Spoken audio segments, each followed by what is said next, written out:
Dr. Saab is so young, you know. He is so young at 62 years old of his age. अगर as ना बताएं तो बोलते ना कि दांत तले उंगली दबा लेंगे लोग आश्चर्य से। इनका एज इतना हो गया पता ही नहीं चलता है। In fact, by heart, he is still much younger. वहां तो फिर 62 बोलेंगे तो 2-4-5 साल आप कम कर देंगे, यहाँ तो सीधे हाफ करना होगा। चलिए बहुत बढ़िया है और it is good to be amongst people. लोगों के बीच में रह के बहुत अच्छा लगता है और हम लोग यहीं के हैं, आप ही के बीच के हैं और यहीं हमारी अपब्रिंगिंग हुई, यहीं हमारी पैदाइश हुई। हम भी इसी भीड़ में हम लोग आए थे एक दिन and one fine day we decided that we are going to build this business big time. यही हम लोगों ने सारा बड़ा डिसीजन लिया और यहाँ आके लगता है कि हम अपने लोगों के बीच में हैं। हम लोग दोनों प्रोफेशनल बैंकर्स हम लोग थे और हम लोग बिहार के रहने वाले हैं ओरिजिनली। और बिहार में हम लोग जब पटना में थे तो ये बिजनेस प्लान हमें मिला था।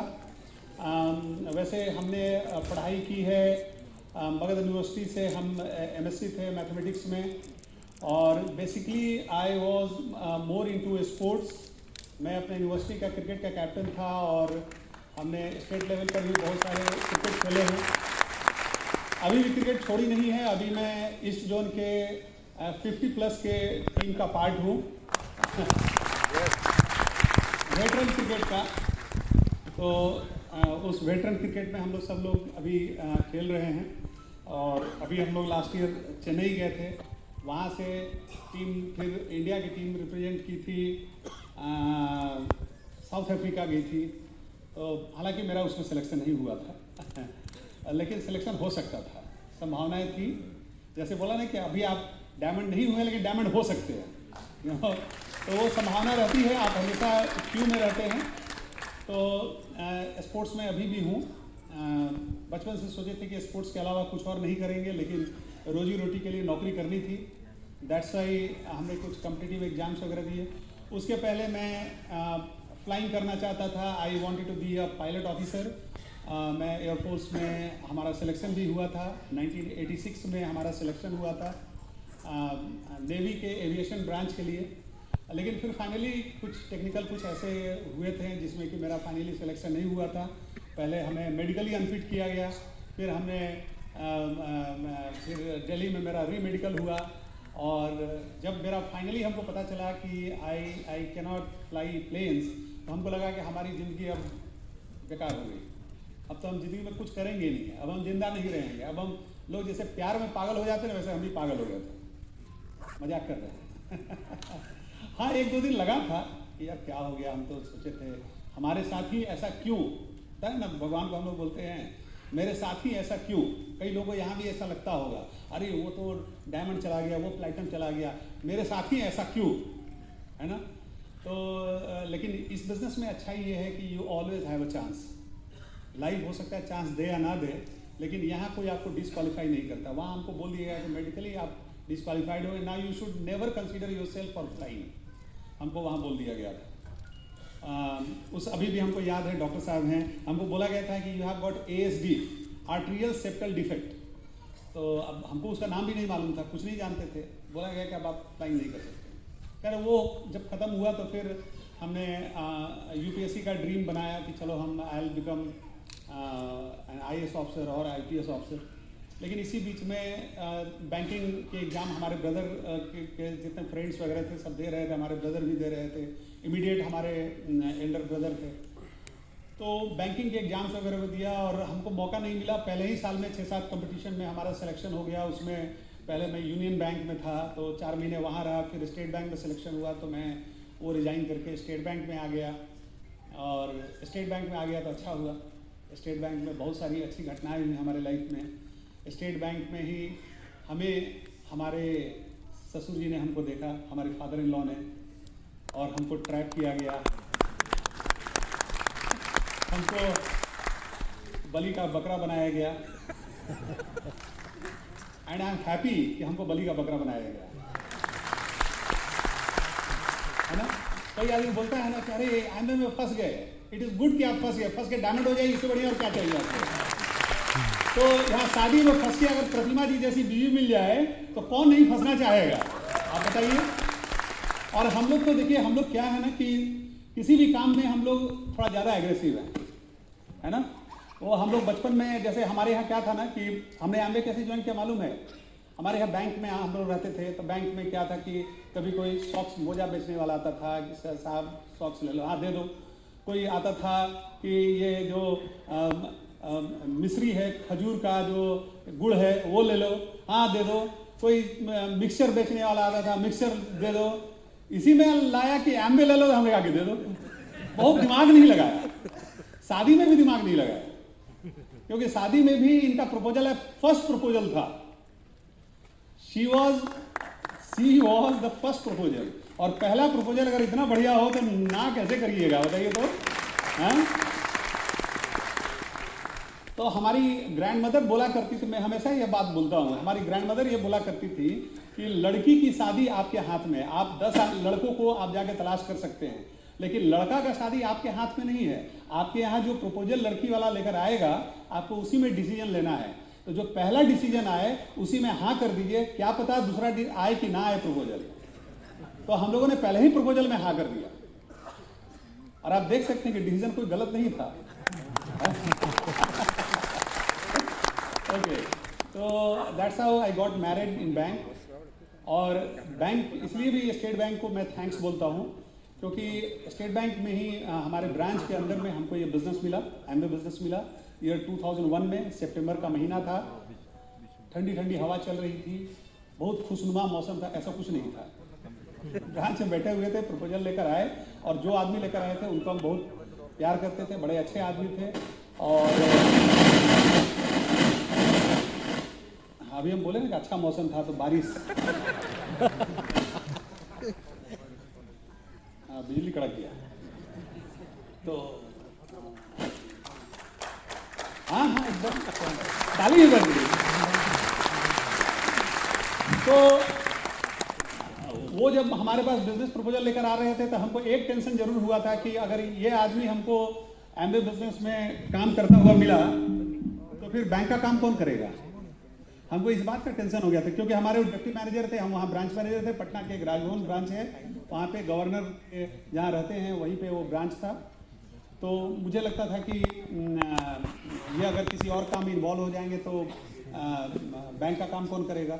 लेकिन ये था कि वो चूँकि अच्छे आदमी थे, हमारे एब्सेंस में बैंक का काम संभालते थे, तो हमने इस बिजनेस को ज्वाइन कर लिया। बहुत कुछ सोचा नहीं मैंने, क्योंकि हमारे ब्रांच में ऑडिट चल रही थी, और जब आपके ब्रांच में ऑडिट चल रही हो तो अगर आप बैंक में काम करते हैं, ब्रांच मैनेजर हैं, तो आप कुछ और चीज़ नहीं सोच सकते हैं। लेकिन हमने सोचा कि चलो ले लेते हैं, बाद में खोल के देखेंगे डब्बे में क्या है। तो हमने ये जस्ट बिजनेस प्रपोजल को ले लिया और बहुत कुछ दिमाग नहीं लगाया, और हमने सितंबर 2001 में कोई काम नहीं किया, क्योंकि हमारे यहाँ ऑडिट चल रही थी। अक्टूबर 2001 में हमने काम करना शुरू किया, और काम किया तो कुछ स्पीड के साथ काम किया। पहले महीने में हम लोगों ने 22 ज्वाइनिंग निकाली, दूसरे महीने में 36 ज्वाइनिंग निकाली, 3 महीने में हमारी 69, 70, 69, 70 लोगों की हमारी टीम हो गई थी, और चौथे महीने में बैंक ने हमारा पटना से जमशेदपुर ट्रांसफर कर दिया। हमारे ऊपर बहुत कुठाराघात हो गया। भगवान तुमने ऐसा क्यों किया, हम तो सोच रहे थे कि डायमंड हो जाएंगे पटना में, और आपने हमारा ट्रांसफर जमशेदपुर कर दिया। क्या है कि गॉड के डिसीजन जो होते हैं अच्छे होते हैं, आपको पता नहीं चलता है। हमको उस समय नहीं मालूम था कि जमशेदपुर हमारे लिए कितना लकी ग्राउंड और कितना हैप्पी हंटिंग ग्राउंड हमारे लिए होने जा रहा है, क्योंकि मैं वहीं से डायमंड गया, वहीं से EDC गया, बहुत बड़ी ऑर्गेनाइजेशन हमने बिल्ड किया।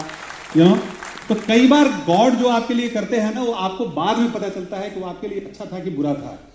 तो आज यहाँ पर अगर बहुत सारे लोग आए होंगे और उनको लगा होगा कि उनको पकड़ के लाया गया है और वो आना नहीं चाहते थे, वो किसी ने उनको बुलाया होगा कि चलो यहाँ के बाद कुछ खिलाते पिलाते ले चलेंगे, तो आप ये समझिए कि जो व्यक्ति ने आज आपको यहाँ बुलाया, उस व्यक्ति ने नहीं बुलाया है। God wanted you to be here. ईश्वर चाहते थे कि आज आप यहाँ रहिए, और आज के बाद आप क्या डिसीजन लेंगे इस बात पे डिपेंड करेगा कि आपकी मानसिक मनोदशा कैसी है। अगर आप ड्रीमर हैं, अगर आपके पास सपने हैं, तो आप एक पॉजिटिव डिसीजन लेंगे। तो हमने भी, हमारे पास कोई उपाय नहीं था, बैंक ने ट्रांसफर कर दिया, पैरवी करवाई थी, गवर्नर से पैरवी करवाई थी।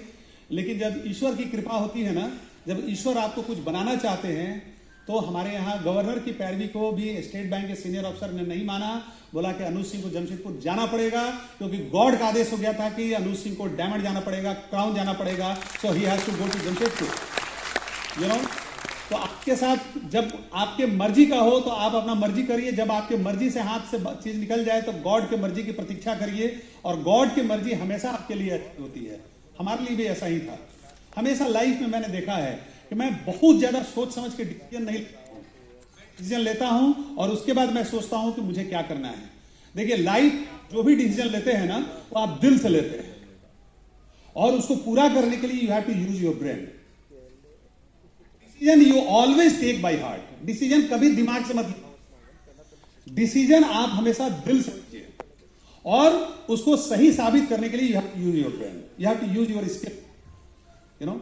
तो यही चीज लाइफ में करते करते हम लोग आज यहां तक पहुंचे हैं।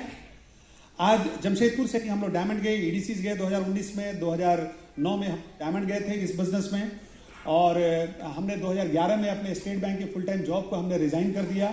आज स्टेट बैंक में हमारे जो बैचमेट्स हैं काफ़ी पोजीशन, 2-3 बैचमेट्स हमारे डिप्टी मैनेजिंग डायरेक्टर हैं स्टेट में, और एक बैचमेट तो एमडी है स्टेट बैंक में, चीफ जनरल मैनेजर वगैरह 4-5 हमारे बैचमेट्स हैं स्टेट बैंक में। तो सारे पोजीशंस पे हम बैंक में लोग हैं। और एक समय ऐसा था हम स्टेट बैंक चेयरमैन बनना चाहते थे, हमारी कोई और दूसरी ड्रीम नहीं थी, दूसरे कोई चीज़ नहीं थे। हम जब स्टेट बैंक में आ गए और समझ गए कि अब यूपीएससी में मेरा सिलेक्शन नहीं होने जा रहा है, तो हमने अपने फ्यूचर को कॉन्सेंट्रेट कर दिया था बैंकिंग जॉब में। लेकिन ईश्वर को मर्जी कुछ और था, और ईश्वर की मर्जी ये थी कि मैं एमबीए बिजनेस को सीरियसली करूं। वैसे भी मैं अपने आप को चार दीवारी में बांध के नहीं रखना चाहता था। हमको लगता था कि एक ही जिंदगी मिली हुई है, और अगर मैं कुछ और ना करूं तो यही स्टेट बैंक के चार दीवारी के बीच में कभी चार दीवारी बड़ी होगी, कभी चार दीवारी छोटी होगी, और इसी में हमारी 60 साल की उम्र निकल जाएगी, और उसके बाद मेरे पास कुछ करने के लिए नहीं रहेगा। मैं लाइफ में कुछ एडवेंचर चाहता था, मैं कुछ अलग करना चाहता था।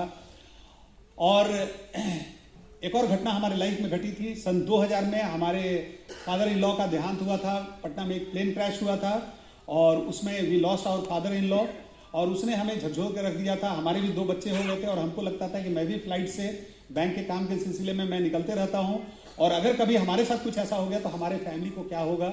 हमारे बच्चे दोनों छोटे थे, हमारी पत्नी को कुछ समझ में नहीं आता था। तो मैंने देखा कि चलो हम हैं तो चलो हमारी नौकरी सुरक्षित है, लेकिन अगर हमको कुछ हो गया तो मेरा परिवार तो कुछ करने के लायक है ही नहीं। तो हमने ये सोचा कि नहीं, एक एडिशनल सिक्योरिटी क्रिएट जरूर होनी चाहिए, जो आप ना भी रहें तो आपके लाइफ में सिक्योरिटी भेज सके। और 2000 जुलाई में ऐसा हुआ, और गॉड से मैं डिमांड कर रहा था, और ऐसा ही एक बिजनेस ठीक 1 साल के अंदर में हमारे लाइफ में आ गया। मैं उस दौरान में मैं कुछ उद्वेलित था, मैं कुछ करना चाहता था, मेरे माइंड में बहुत सारी चीज़ें चल रही थी। उस दौरान में मैं कनाडा जाना चाहता था, बिकॉज मैं ये सोचता था कि कनाडा में बहुत पैसे कमा लूंगा, उसके बाद I will come back to India and that's how I will create security for my family. But this was not to happen, because October में मेरा वीजा का इंटरव्यू था, और सितंबर में मैंने एमबीए बिजनेस ज्वाइन किया था 2001 में। हमें आज भी समझ में नहीं आता है कि मैंने कनाडा जाने का डिसीजन क्यों छोड़ दिया। उस समय मैंने 1.5 लाख रुपया जमा किया था ईयर 2001 में, और हमने वो पैसा वापस मांग लिया था, और उस समय में 60,000 रुपीज मात्र हमको रिटर्न किया गया था। 90,000 रुपया हमको ईयर 2001 में हमको रिटर्न नहीं किया था उस इमिग्रेशन एजेंसी ने, लेकिन मैंने उसको छोड़ दिया क्योंकि हमको बताया गया कि इस बिजनेस में काम करके आप कुछ सालों के बाद अपने आप को फ्री कर सकते हैं, रिटायर कर सकते हैं, and you can be secured for ever in your life, you know. तो हमने डिसीजन लिया यहीं रुकने के लिए। तो वो डिसीजन मैंने दिल से सोच के लिया था, लेकिन हमने मेहनत किया, हम लोगों ने खूब काम किया इस बिजनेस में, और 2011 में हमने रिटायरमेंट ले लिया अपने बैंकिंग जॉब से। तो बातें बहुत सारी हैं, मैं आपको सिर्फ यही बात बताऊंगा कि एमबीए बिजनेस को कभी पैसे से मत तौलिएगा, ठीक है। पहली चीज़ तो जो नज़र आती है ना, तो आपको पैसा नज़र आता है कि there is lots of money in the business, लेकिन आप हमको ज़रा बताइए कि बहुत सारे लोगों के अचीवमेंट को क्या आप सिर्फ पैसे से तौलेंगे क्या विराट कोहली को सिर्फ इस वजह से याद किया जाता है कि उसने 34 करोड़ का मुंबई में एक फ्लैट लिया है? No, not at all. Virat Kohli के अचीवमेंट का उसके पैसा से कोई लेना देना नहीं है। He is not famous because he has got so much of money in his bank account. Amitabh Bachchan is not famous because he has got so much of money. क्या पैसा होगा अमिताभ बच्चन के पास? उससे बहुत पैसा आपके यहाँ पर भुवनेश्वर में बहुत सारे बड़े बड़े बिजनेसमैन को होगा, लेकिन जो इंटरनेशनल फेम अमिताभ बच्चन को मिला है उसको बिरले ही कोई आदमी सोच भी नहीं सकता है। मोदी जी को क्या इस वजह से जाना जाता है कि उनके पास कितना पैसा है? हम लोग मिडिल क्लास वाले, हम लोग को हमेशा लगता है कि हम लोग किसी चीज़ को पैसे से ही तोलते हैं। एमवे बिजनेस दुनिया के एक ऐसा स्पेशल बिजनेस है जिसमें आप इनिशियली अट्रैक्ट तो होते हैं पैसे को देखकर, लेकिन जब आप बिजनेस को बड़ा करने लगते हैं तो एक समय के बाद पैसा आपके लिए मायने नहीं रखता है।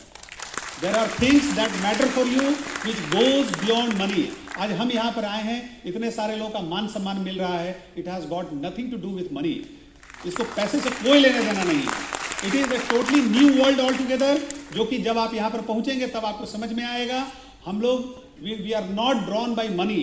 मनी तो किसी और एक्टिविटी से आती है, but we are drawn by such recognition. हमको ऐसी पहचान मिलती है, हमको ऐसा मान सम्मान मिलता है, हमको ऐसे रिकॉग्निशन की आदत है। हम पूरी हिंदुस्तान में हम जाने जाते हैं इस बिजनेस की बदौलत। So we salute this business not because of the income that we are getting but the lifestyle that we have got through this business. तो मैं फिर वापस आऊंगा। मीनवाइल मैं चाहूंगा कि आप जबरदस्त क्लैप करिए प्रतिमा जी के लिए और आप उनको सुनिए, बड़ा अच्छा लगेगा आपको उनको सुन के।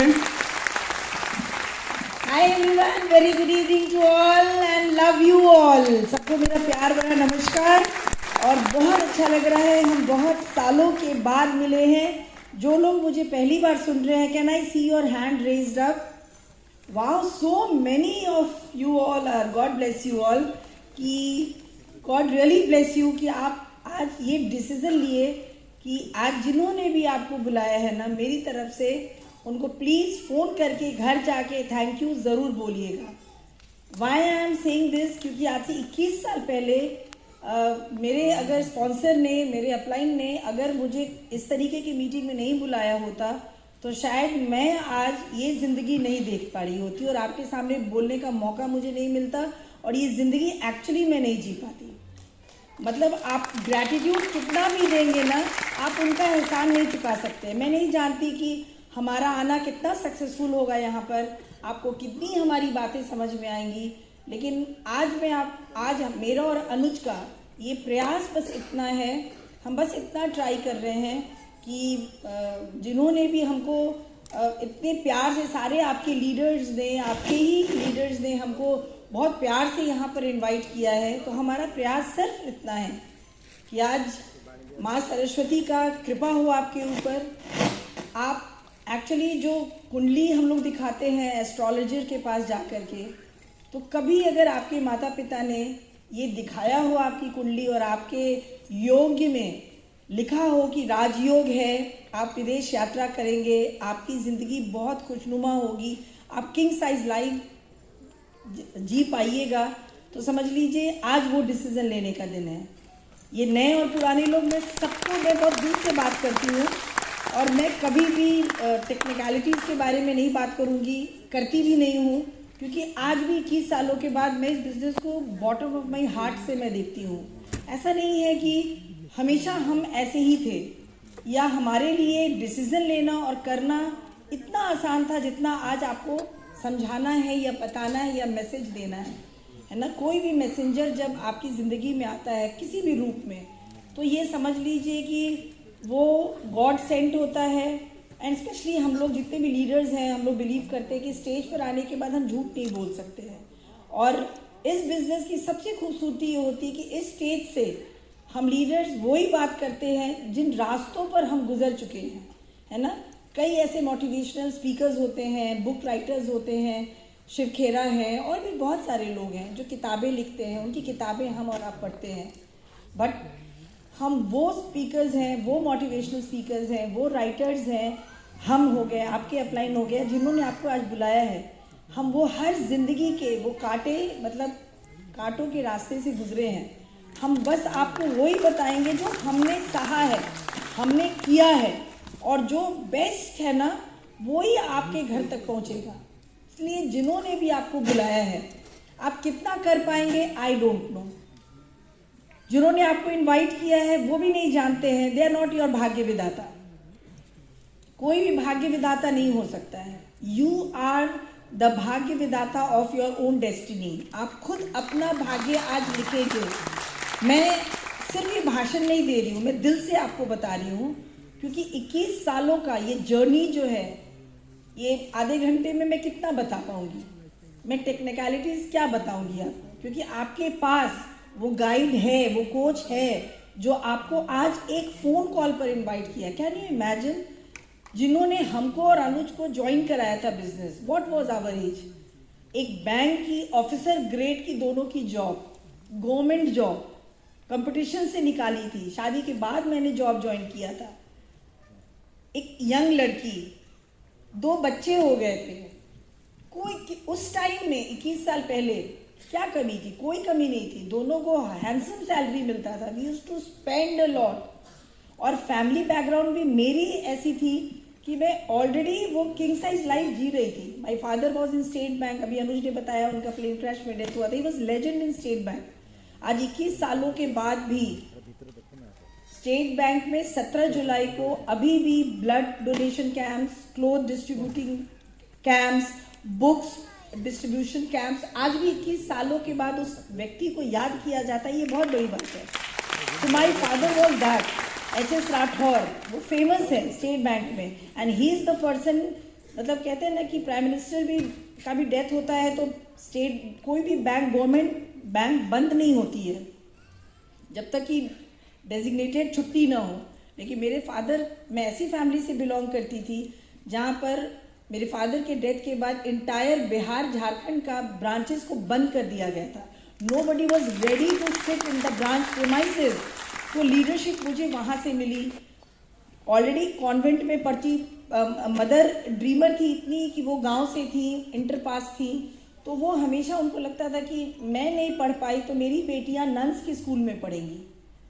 तो मेरे फादर का ट्रांसफरेबल जॉब था, तो जिस वक्त हम लोगों को एडमिशन कराया गया था नन्स के स्कूल में, कॉन्वेंट स्कूल में, उस टाइम में मेरी मदर बताती थी हम लोगों को कि पापा के साथ उनका उस समय इतना मेजर झगड़ा हुआ था कि उन्होंने कहा, माँ ने कहा था कि आपसे अलग भी होना पड़ेगा तो मैं अलग हो जाऊंगी, लेकिन मैं अपनी दोनों डॉटर्स को, मैं आई एम बॉर्न 1973, और उस टाइम में मेरी माँ ने 2-3 साल के बाद, जब मैं किंडरगार्टन में जाने का मेरा एज रहा होगा 75-76 में, तो उस टाइम में मेरी माँ ने कहा था कि मैं रहूंगी तो पटना शहर में रहूंगी और मेरी बेटियां पढ़ेंगी तो कॉन्वेंट स्कूल में पढ़ेंगी, आप पैसे कहाँ से लाएंगे, that is none of my business, क्योंकि मैं अपनी जिंदगी आपसे पैसे मांग करके काट सकती हूँ, मेरी बेटियां कभी ऐसा नहीं करेंगी, they will be financially free.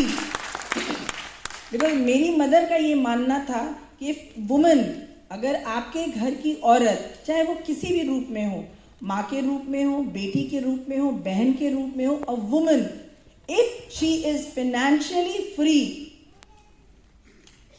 तो वो राइट डिसीजन लेती है आपके और आपके परिवार के लिए।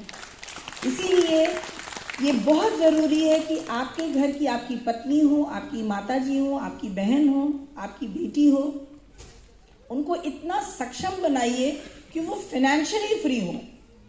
जब फाइनेंशियली कोई एक औरत फ्री होती है ना, तो वो इमोशनली भी स्ट्रांग होती है, she can handle her self.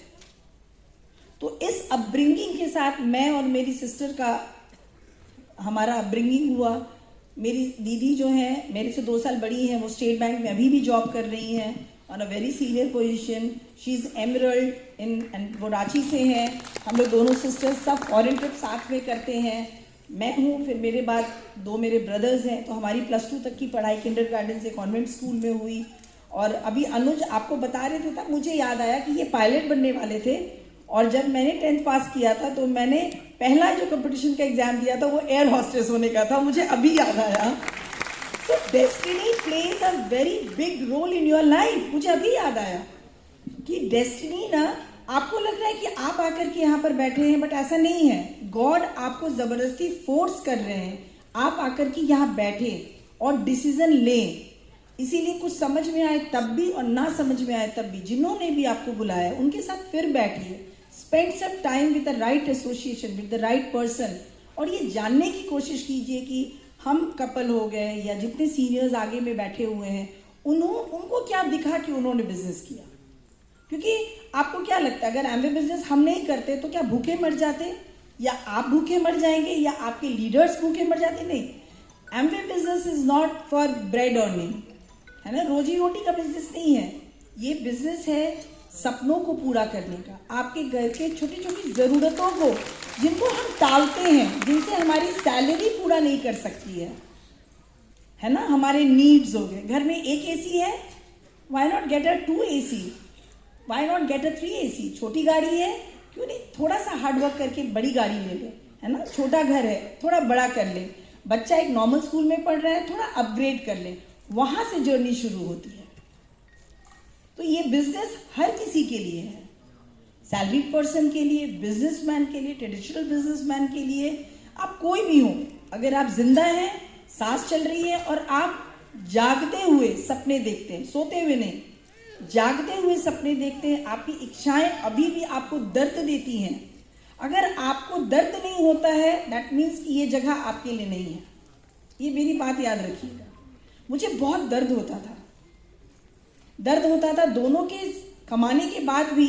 अगर मैं अपनी दोनों गोद के बच्चों के लिए अगर मनपसंद जो मेरे ड्रीम्स होते थे, मैं अगर वो ड्रेस नहीं खरीद पाती थी, ऑल्दो बिजनेस तो बहुत जल्दी हमारी लाइफ में आ गया। शादी हुई 1995 में और 2001 में हमने बिजनेस ज्वाइन कर लिया। तो इन अ वेरी अर्ली एज हमारे अंदर ऑलरेडी टर्मोइल एक चल रहा था कि जब पैसे ही कमाने हैं, नौकरी ही करना है, तो वाई बैंकिंग। तो हम कनाडा शिफ्ट होने वाले थे, अनुज जी ने आपको बताया, हम शिफ्ट होने वाले थे। वी वर अबाउट टू, कि जब मेहनत ही करना है तो फिर नौकरी क्यों करना, और नौकरी ही करना है तो देश में क्यों करना है, विदेश जाके करना है, डॉलर्स में पैसे कमाने हैं। तो आप जब आपकी ज़िंदगी में कुछ अच्छा होने वाला होता है ना, तो आपको इस तरीके की जगह में आप सडनली आके बैठने लगते हैं। एक अच्छा इंसान आपके घर का डोरबेल बजाता है, वो आपको आपकी ग्रोथ की बातें आपसे करने लगता है। ये हमेशा याद रखिएगा। और जब बिगाड़ कुछ होने वाला होगा ना, तो आपका एसोसिएशन चेंज हो जाएगा। ये हमारे 21 साल का हमारा पर्सनल हमारे एक्सपीरियंसेस हैं। सारे लीडर्स भी एग्री करेंगे कि जब आपके घर में कुछ बुरा होने वाला होगा ना, तो आपके घर में वैसे रिश्तेदार ज़्यादा आने लगेंगे जो आपका कान भरेंगे, आपको गलत रास्ते दिखाएंगे। आपका उठना बैठना वैसे सोसाइटी के लोगों से होने लगेगा जहाँ बकवास बातें होंगी। तो always choose the right association. और इस बिजनेस में बहुत जल्दी राइट एसोसिएशन हम लोगों को मिल गया। तो नौकरी ऑलरेडी कर रही थी, बच्चे छोटे थे, रोज का जंग होता था। कोई लेडी अगर घर से बाहर पैसे कमाने जाती है तो 2 ही रीजंस होते हैं। या तो वो बहुत कैरियरिस्ट और एम्बिशियस है, तो उसको कोई फर्क नहीं पड़ता है कि उसकी फैमिली कहाँ जा रही है, but she has to do, जो कि इंडिया में कम होता है। और या तो उसके घर में पैसों की ज़रूरत है। और मेरे साथ दोनों चीज़ें थी, because I was a big dreamer. मेरी अपब्रिंगिंग ऐसी हुई थी कि कम में कॉम्प्रोमाइज़ की ज़िंदगी मुझे सफोकेट करता था, मुझे घुटन होती थी। तो शादी के बाद मैंने कंपटीशन दिया, बैंकिंग क्लियर किया, ऑफकोर्स अनुज जी के सपोर्ट से ही किया। इन्होंने कहा कि नहीं तुम करो, तुम कंपटीशन की तैयारी करो। And after my marriage I join this bank. तो कर रही थी, बट हर दिन जंग होता था ना, बिकॉज अगर मेड नहीं आएगी तो मैं बच्चों को किस पे छोड़ूंगी। कोई नहीं साथ में रहता था, ना मेरी मम्मी रहती थी, ना इनकी मम्मी रहती थी।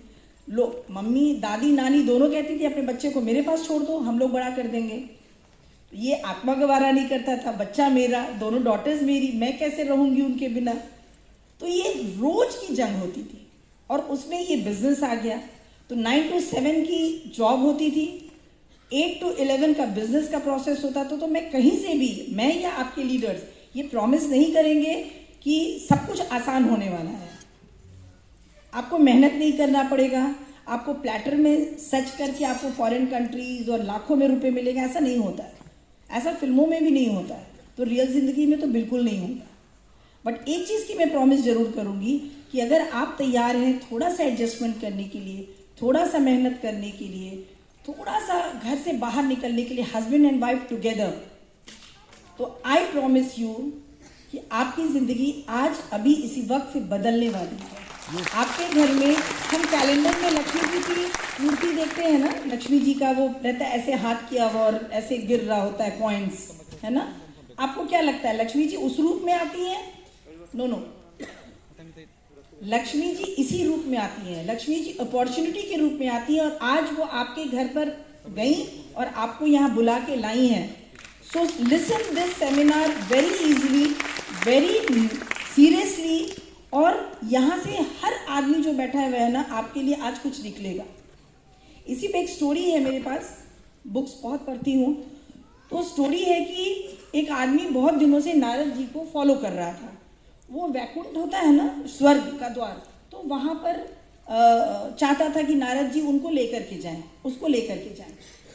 तो रिक्वेस्ट किया नारद जी से कि I also want to get inside the Vaikunth और स्वर्ग, हेवन जो भी है।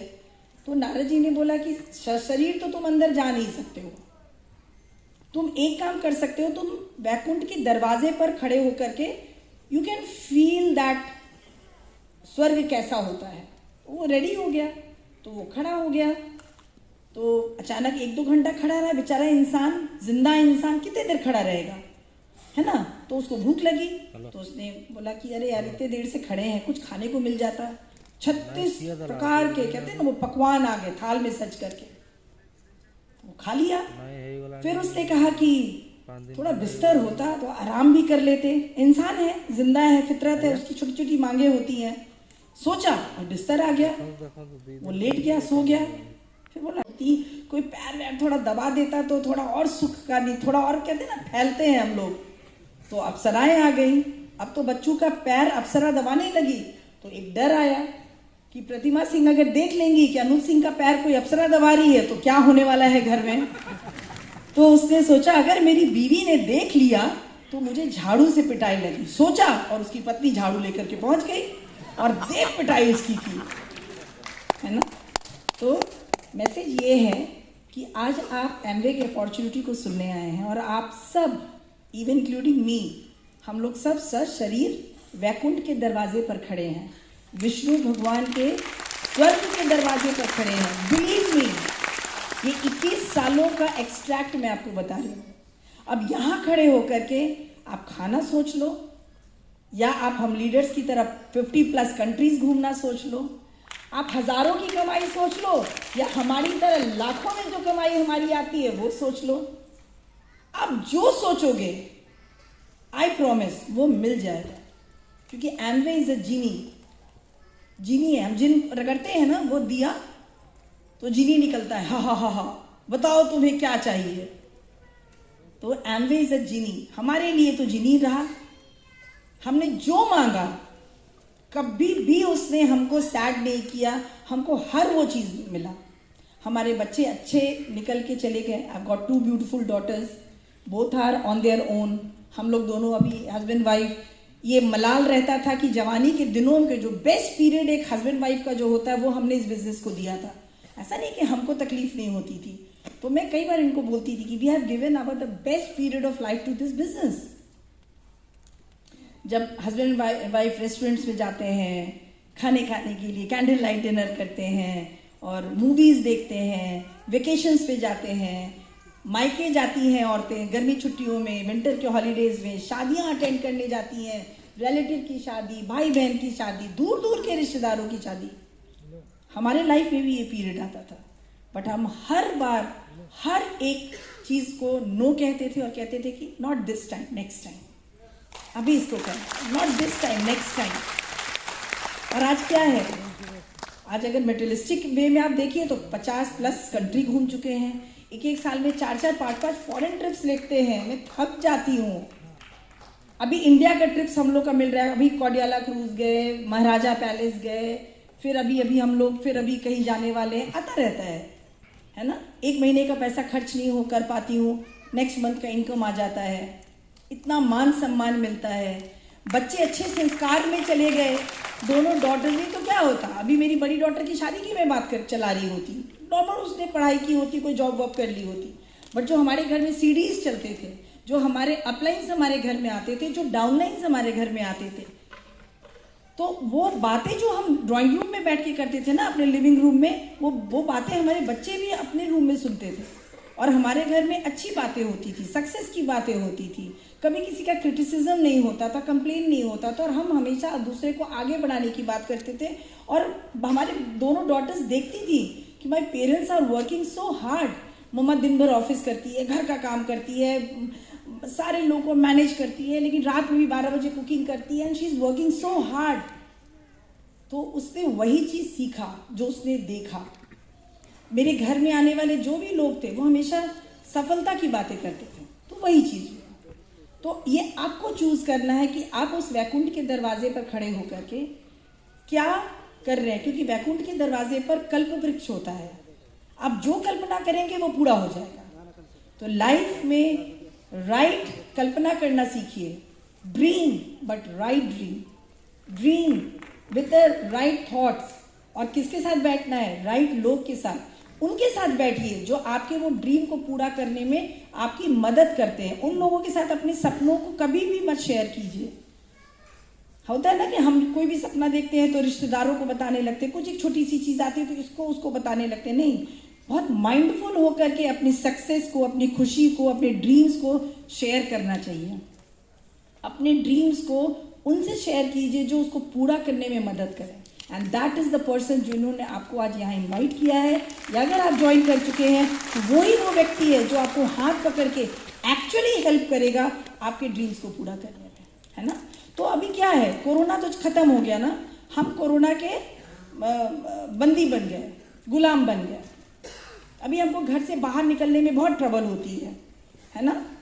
और अभी क्या हो रहा है, अभी थॉट्स आ रहे हैं, हमको गारंटी चाहिए, हमको सक्सेस की गारंटी। अभी आप सोचते होंगे कि जो हमको इस एमवे प्लान जिन्होंने बताया है या यहाँ पे बुलाया है वो हमको गारंटी दे कि हम सक्सेसफुल होंगे, तभी मैं इस बिजनेस को करूँगा, या तभी मैं घर से बाहर निकलूँगा, नहीं तो मैं फुटबॉल मैच देखूँगा, क्रिकेट मैच देखूँगा, या कहाँ टाइम वेस्ट करना है।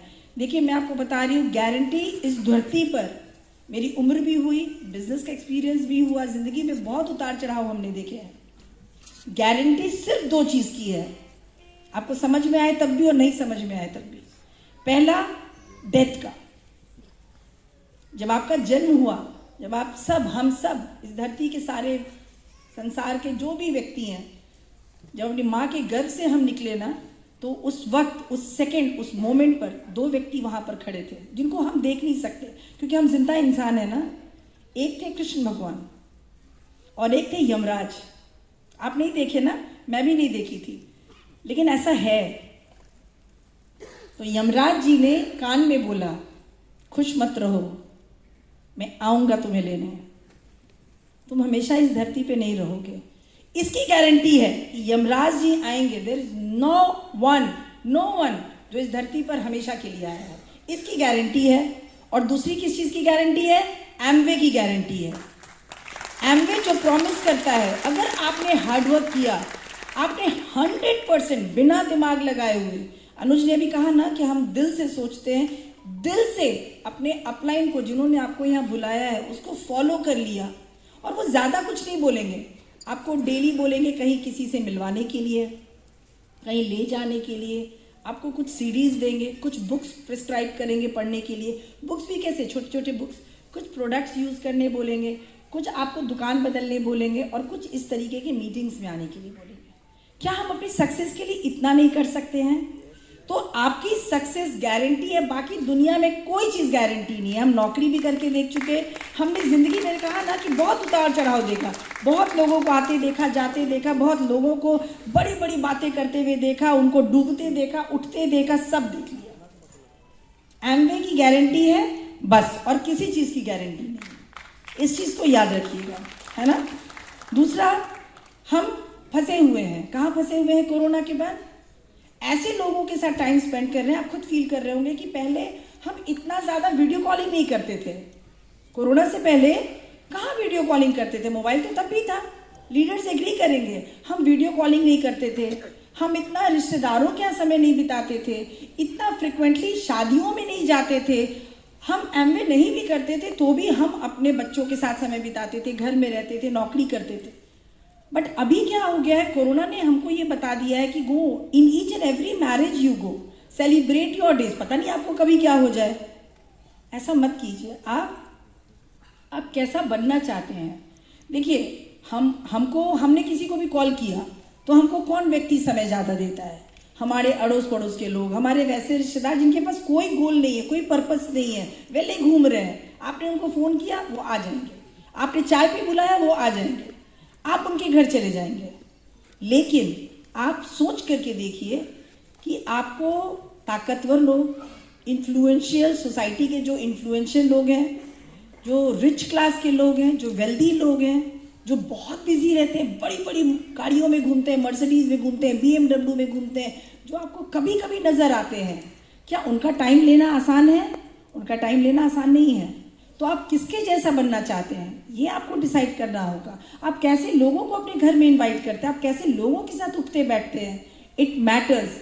तो इट इज़ योर चॉइस कि आप कैसा बनना चाहते हैं। ताकतवर बनना चाहते हैं या आप ऐसे ही रहना चाहते हैं, सैलरीड इनकम में घर जिंदगी आपकी चलती रहे, ये आपको डिसाइड करना होगा। क्योंकि हम सब ने ये डिसाइड किया था कि वो एसोसिएशन छोड़ करके हम एमवे की एसोसिएशन में आएंगे, क्योंकि यहाँ ज़िंदगी बदलने की उम्मीद है, ज़िंदगी बदलने के चांसेस हैं, वहाँ तो कोई चांस नहीं है।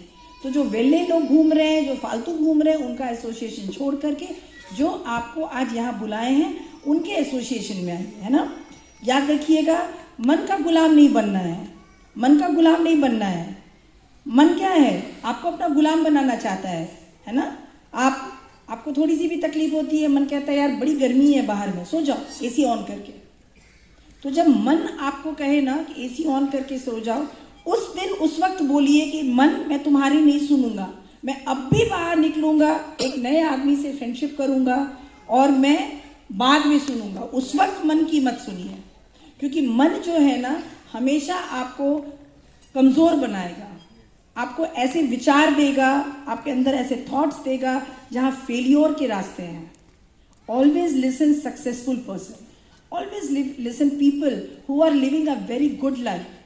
ज़िंदगी में आपके बच्चे और आप जिस दिन ये हैबिट डाल देंगे ना कि आपके घर में कौन आएगा, आप किसके घर जाएंगे, आपके बच्चे क्या सुनेंगे, उनके कौन से फ्रेंड्स होंगे, कैसे लोगों के साथ वो उठेगा बैठेगा, कैसी किताबें पढ़ेगा, कैसे प्रोडक्ट यूज़ करेगा, सारा चीज़ का असर जो है साइकोलॉजिकली आपके और आपके घर परिवार पर बनेगा। इसीलिए मैं बस यही लास्ट में आपको बताऊंगी कि आपको चूज़ करना है कि आप कैसी ज़िंदगी चाहते हैं। हस्बैंड एंड वाइफ टुगेदर जाइए, निकलिए और बैठिए, लिस्ट कीजिए। आई बेट कि आज यहाँ से जाने के बाद आप अपनी पत्नी से, आप अपने बच्चे से ये ज़रूर पूछें व्हाट इज़ योर ड्रीम। आप खुद भी अलग बैठ करके अपने सपनों को नोट डाउन कीजिए, आप लिखिए आपको क्या चाहिए, आपके घर में किस चीज़ की कमी है। क्या आपके घर में अभी एक गेस्ट आ जाएगा तो क्या आपके पास एक्स्ट्रा ब्लैंकेट है? ये इतना इम्पॉर्टेंट वर्क होता है जो मैं अपने ऑर्गेनाइजेशन में करवाती हूँ। कई लोग के पास जब हम लोग ड्रीम लिस्टिंग के लिए जाते हैं तो बड़ी बड़ी बातें करते हैं, और जब चाय उनके किचन से निकल के आता है तो 2 तरह का कप होता है, 6 कप का सेट भी नहीं होता है, और उनसे पूछो तो वो कंट्री का फाइनेंस डिसाइड करने की बातें करते हैं। You will have to find the reason, you will have to find the dreams कि आपके सपने क्या हैं, आप क्या चाहते थे। चलिए, वक्त के हिसाब से आपने नौकरी कर ली, रोज का जिंदगी चलाना है, आपको कुछ करना था, कुछ कर लिया, हालात ऐसे हो गए कि आप ज़्यादा पढ़ाई नहीं कर पाए, आप IAS नहीं बन पाए, आप इंजीनियर नहीं बन पाए, आप बहुत ज़्यादा रिच नहीं बन पाए। इट्स ओके, हमारे साथ भी ऐसा था। मैं तो ओपन स्टेज से बोल रही हूँ कि अगर मेरे घर में पैसे की ज़रूरत नहीं होती तो मैं नौकरी पर क्यों जाती 6 महीने 1 साल की बच्ची को छोड़ करके। तो ये मैंने डिसाइड किया, मुझे लगा कि यस, मुझे इस बिज़नेस से कुछ मिल सकता है। तो आज आपके पास चांस है, घर जा करके ज़रूर लिखिएगा कि आपका अपना ड्रीम्स क्या है, आपकी अपनी क्या ज़रूरत है, आपके घर में किन चीज़ों की ज़रूरत है, आपकी पत्नी कहाँ एडजस्ट कर रही है, आपका बच्चा कहाँ मन मार रहा है, कहाँ कॉम्प्रोमाइज़ कर रहा है, आप उसको किस होटल में खिलाना चाहते हैं और कहाँ ले जा करके खाऊ गली में ठेला पर खिलाते हैं। छोटी छोटी चीज़ matters, small things matters in your life. आपको वो दर्द देता है, लेकिन वो दर्द इतना भी तकलीफ दे नहीं होता है कि आप घर से बाहर निकल करके इस बिजनेस अपॉर्चुनिटी को सक्सेसफुल कर सके। आज आपके पास मौका है, आप अपने अपलाइन के साथ जिन्होंने भी आपको बुलाया है उनसे हेल्प मांगिए। ये बेस्ट बिजनेस इसलिए है कि जब तक आप सक्सेसफुल नहीं हो जाएंगे, जब तक आप विदेश यात्रा नहीं करने लगेंगे, तब तक आपका अपलाइन, आपको इनवाइट करने वाला व्यक्ति आपका साथ नहीं छोड़ेगा। This is the best thing in this business. आपको वो एक बच्चे की तरह इस बिजनेस को सिखाएगा। फिर क्या दिक्कत है, कैसे प्रोडक्ट यूज़ करना है, कैसे मीटिंग्स में आना है, कैसे कपड़े पहनना है, क्या बोलना है, क्या खाना है, कैसे वजन बढ़ाना है, कैसे वजन कम करना है, कैसे सुंदर लगना है, कैसे अच्छा बोलना है, सारी चीज आपका अपलाइन आपको सिखाएगा। It is the right association. So this is the time, ये वो समय है जब आप इमेजिन कीजिए कि आप खड़े हैं उस वैकुंठ के दरवाजे पर और कल्प वृक्ष आपके सर के ऊपर है। आप क्या क्या चाहते हैं लिख डालिए, वो सारा पूरा हो जाएगा। And we all will listen Anuj because he is the best speaker and it is awesome to always to listen him. Thank you.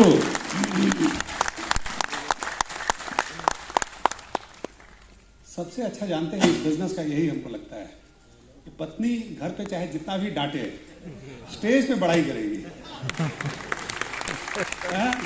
For this reason at least you should build this business. चाहे business करने का कोई कारण ढूंढिए या ना ढूंढिए, ये कारण ढूंढ लिए हैं तो साल में ऐसा 2-4-5 बार जरूर मौका मिल जाता है।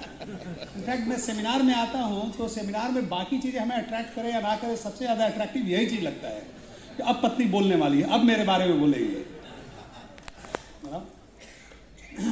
देखिए, हम तो जमशेदपुर गए थे और हम लोग मिडिल क्लास की पौध थे और मिडिल क्लास के बारे में कहा जाता है कि मिडिल क्लास में ही पैदा होता है और मिडिल क्लास में ही गुजर के चला जाता है।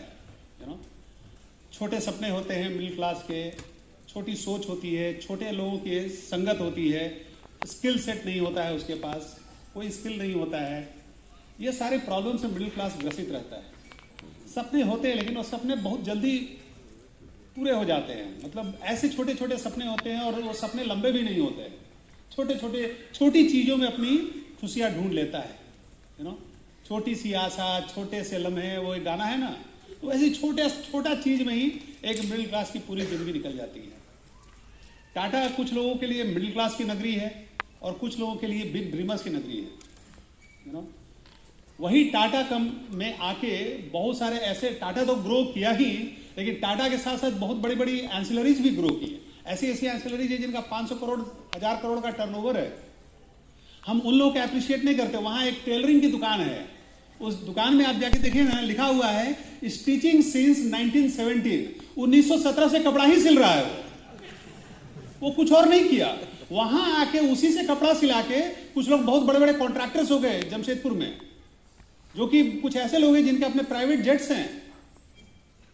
यू नो, तो आप क्या पैसा लेकर है मैटर ये नहीं करता, आप क्या माइंडसेट लेकर आए। यू नो, जैसा कि मैंने कहा कि मिडिल क्लास का सपना एक 2 कमरे के मकान में उसका पूरा हो जाता है। एक गाड़ी ले लेता है, उसके बाद he stops thinking about anything else. इस बिजनेस में भी आप देखिए ना, आप देखिएगा कि कुछ लोग जो है 9% पे रुक जाते हैं, कुछ लोग सिल्वर होकर रुक जाते हैं, कुछ प्लैटिनम होकर रुक जाते हैं, कुछ एमरल्ड होकर रुक जाते हैं, कुछ डायमंड होकर रुक जाते हैं, और कुछ लोग क्राउन के बाद भी बिजनेस बिल्ड करते रहते हैं। It's all about your continuous dreams. क्या बिजनेस करने नहीं आता है? क्या जो प्लैटिनम गया उसको प्लैटिनम जाने नहीं आता? 10,000 पीवी नहीं करने आता है? और 10,000 पीवी क्या अपने ऑर्गेनाइजेशन में रिपीट नहीं करा सकता है? ही कैन डू, बट क्या करे? बिजनेस आता तो है, 4 बेसिक्स भी करने आता है, 9 4 स्टेप्स भी करने आता है, लेकिन एक ही चीज नहीं कर पाते हैं कि घर से बाहर निकलकर किसी अपने जैसे ड्रीमर को जाकर प्लान नहीं दिखा पाते हैं। बहुत सारे चीजों के जवाब गॉड के पास है, लेकिन एक चीज तो जरूर पता चलता है कि क्यों ऐसा है कि आज एक डॉक्टर ब्राइच अभी भी सुबह 5 बजे उठकर प्रॉस्पेक्टिंग करते हैं और एक नॉन क्वालिफाइड प्लैटिनम 8 बजे तक सोया रहता है। इसका जवाब तो हमें ईश्वर के पास ढूंढना पड़ेगा, लेकिन इतना जरूर मालूम है कि ये उनकी किसी टैलेंट की कमी की वजह से नहीं है, ये उनमें सपनों की कमी है। यू नो, क्या आपको एक्सेप्टेबल है? What is acceptable to you and what is not acceptable to you? It is all about your self image. आज विराट कोहली लगातार फेल कर रहा था, but he was fighting on. 2 लड़ाई चल रही थी, एक पिच पे चल रही थी और एक पिच के बाहर उसके माइंडसेट में चल रही थी, और वो माइंडसेट उसको 4 बजे सुबह में उठा रहा था और वो जाकर नेट प्रैक्टिस करता था। नवजोत सिंह सिद्धू जब पहली बार आया 1983 में आया था वेस्ट इंडीज के अगेंस्ट में, और स्ट्रोकलेस वंडर उसको बोला गया था। 2 घंटा खेलता था, 10 रन बनाता था, पूरा दिन भर खेलता था, 30 रन बनाकर आउट होता था या नॉट आउट हो जाता था। न्यूज़पेपर में आया स्ट्रोकलेस वंडर। उसके फादर बहुत बड़े लॉयर थे और नवजोत सिंह सिद्धू ने कहा कि मैं जब एक बार मैं सुबह में उठा तो मैंने देखा कि माय फादर वाज क्राइंग, मेरे पिताजी रो रहे थे। तो उन्होंने कहा कि हमको ये दिन अब मत दिखाना, मैं तुम्हें सक्सेसफुल होता हुआ देखना चाहता हूं। नवजोत सिंह सिद्धू ने कहा कि उस दिन मैंने डिसाइड किया कि हमको अपने लाइफ को 360 डिग्री चेंज करना पड़ेगा। और वो बोले कि मैं रोज उसके बाद मैं सुबह 4 बजे उठना शुरू कर दिया और मैं चला जाता था फील्ड में और रोज 100 छक्का मारता था। बोलता मेरा हाथ में पूरा खून भर जाता था, पूरा हाथ ग्लव्स मेरा खून से सन जाता था, लेकिन मैं गिव अप नहीं करता था। और जब 1987 में नवजोत सिंह सिद्धू वापस आया, जो वर्ल्ड कप हुआ था, तो उसको इस वजह से जाना जाता था कि इंडियन टीम में सबसे ज्यादा छक्का मारने वाला प्लेयर सिद्धू बना। जो आदमी एक चौका नहीं मार पाता था वो छक्का का बादशाह हो गया, क्योंकि उसको एक बात लग गई, उसको वो अपनी पुरानी पोजीशन एक्सेप्टेबल नहीं थी। अगर एक प्लैटिनम को अपनी पुरानी पोजीशन जिस दिन एक्सेप्टेबल नहीं होगी, उस दिन वो डायमंड जाने के प्रोसेस में आएगा। जब तक एक्सेप्टेबल रहेगा हम यहीं रहेंगे, यहीं रहेंगे, यहीं रहेंगे।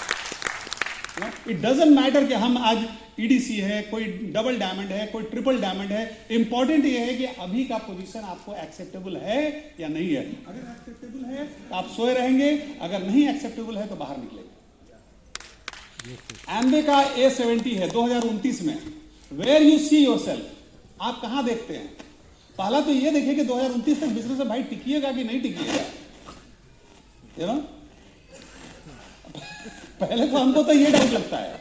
तो आप पहले 2029 A70 का आप गोल सेट कर रहे हैं। That first thing that shows your mindset कि आप पहले ये प्लान कर रहे हैं कि 2029 तक you are going to be there. हमारे बिजनेस में कोई आता है बोलता है क्या गारंटी है कि हम डायमंड होंगे नहीं। हम लोग पहले ये गारंटी बताओ कि तुम बिजनेस में टिकोगे कि नहीं टिकोगे, पहले इसका गारंटी बताओ। ये क्विक फिक्स सॉल्यूशन लाइफ में सक्सेस का कुछ नहीं होता है। अगर कोई आदमी आया है इस बिजनेस में ये सोच के कि बहुत सारे लोग आते हैं ना कि कमा के निकल जाएगा, अरे कमा रहे हैं तो निकल क्यों रहे हैं भाई? डॉक्टर झटका जैसा काम नहीं करना है। ये बिजनेस जो है उन लोगों के लिए who are here to stay. पहले आपको टिकना होगा इस बिजनेस में, you know. For every success आप में you have to have survival skills. ये कोरोना पीरियड में भी हम टिक गए, हम निकल गए। हम सिर्फ टिकने के बारे में नहीं सोचे, हम लोगों ने ग्रोथ के बारे में भी सोचा, यू नो। कई लोगों के बिजनेस एक्चुअली ग्रो किए। कोरोना पीरियड में लोगों ने कहा कि हाँ, लोगों को ये समझ में आ गया कि ड्रीम के बिना रहा जा सकता है। हाँ, वो तो रह सकते हैं। दाल रोटी की प्रॉब्लम किसी को नहीं है। आपके बगल का एक डॉगी भी है तो उसको कोई ना कोई खाना दे ही देता है भाई। तो हम क्या तीर मार लिए थे? अगर बैंकिंग में जॉब कर रहे थे तो हमारे से बड़े बैंकर्स भरे पड़े हैं। तो what special we were doing, we are not fighting for our dreams.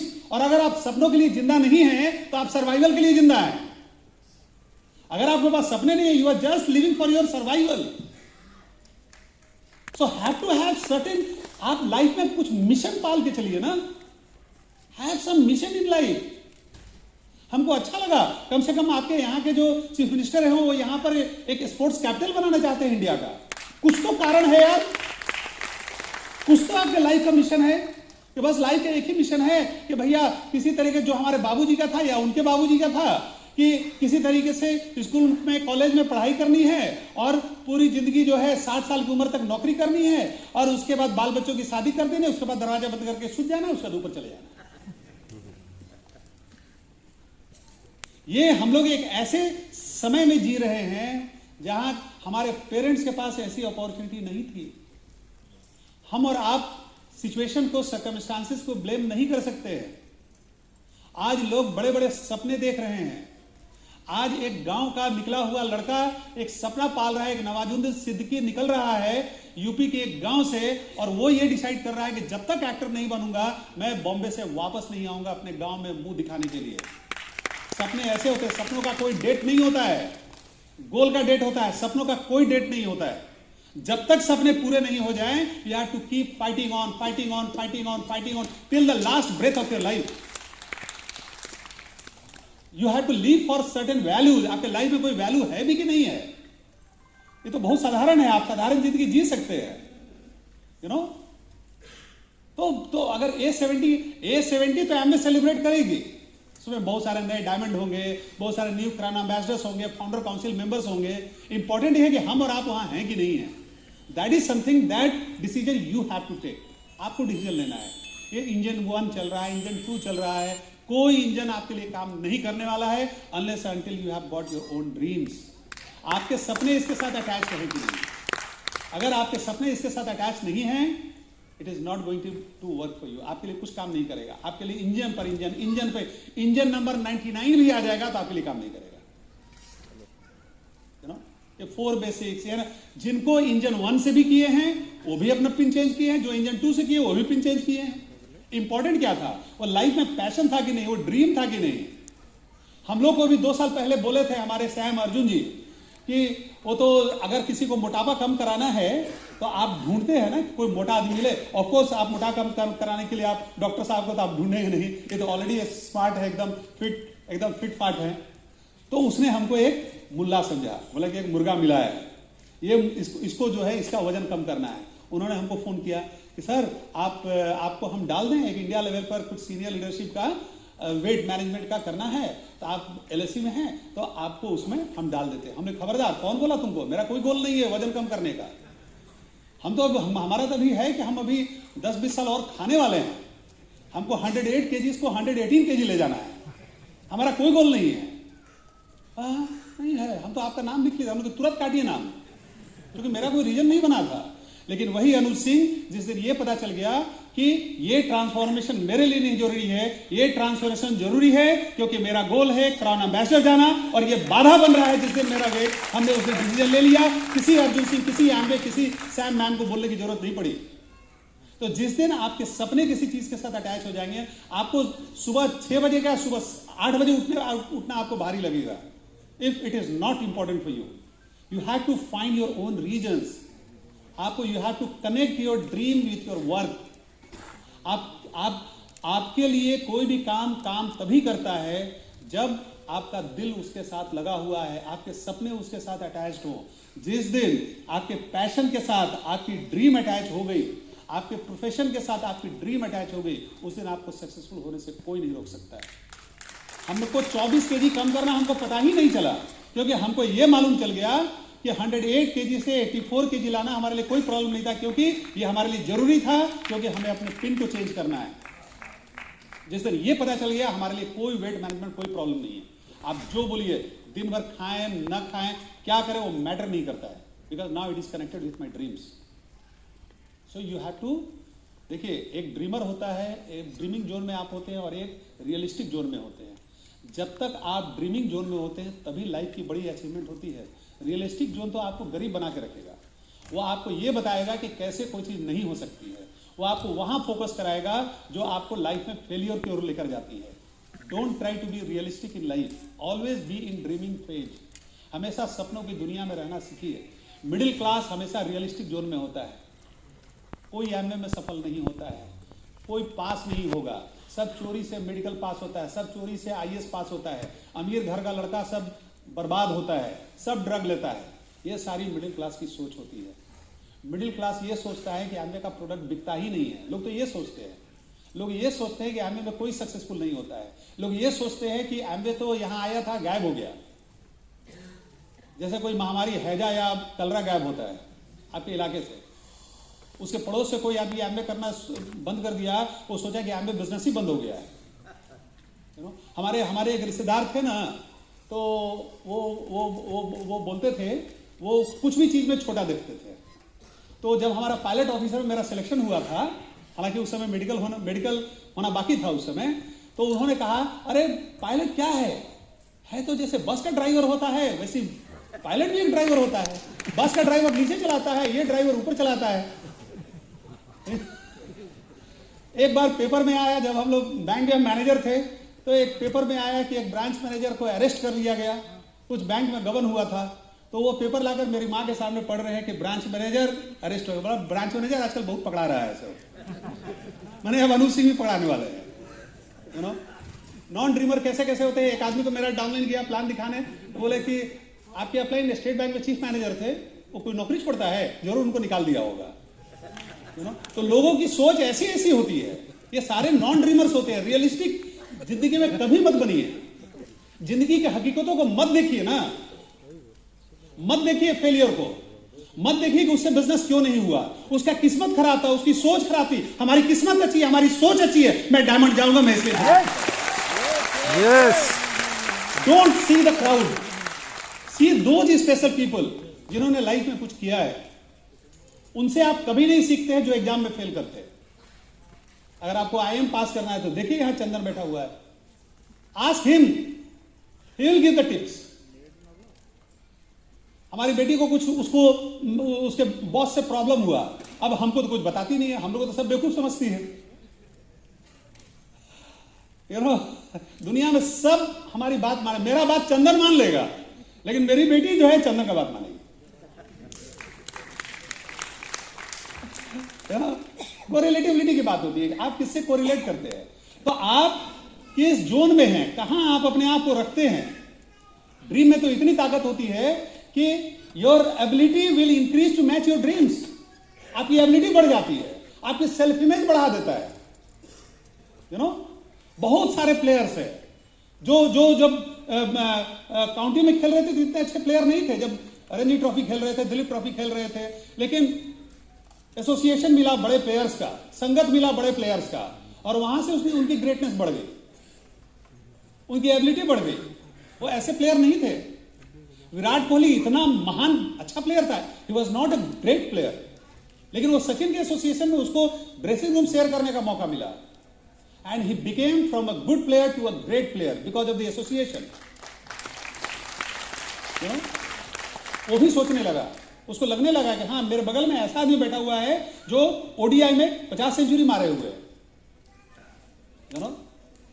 तो आपको पॉसिबिलिटी नजर आने लगती है। जब आप डायमंड के साथ बैठते हैं तो देखते हैं, अरे आप दूर से देखते हैं तो आपको लगा वो he has got 6 qualified legs, लेकिन जब आप उसके साथ काफी समय बिताते हैं तब आपको लगने लगता है इट इज अचीवेबल। उसके ट्रेड्स को देखते हैं, उसकी थॉट को आप कैप्चर करते हैं, उसकी माइंडसेट को कैप्चर करते हैं। तो आप जब एक दूसरे के एसोसिएशन में रहते हैं तो उनके ड्रीम्स को कैच करते हैं, and that increases your ability, that increases your self image.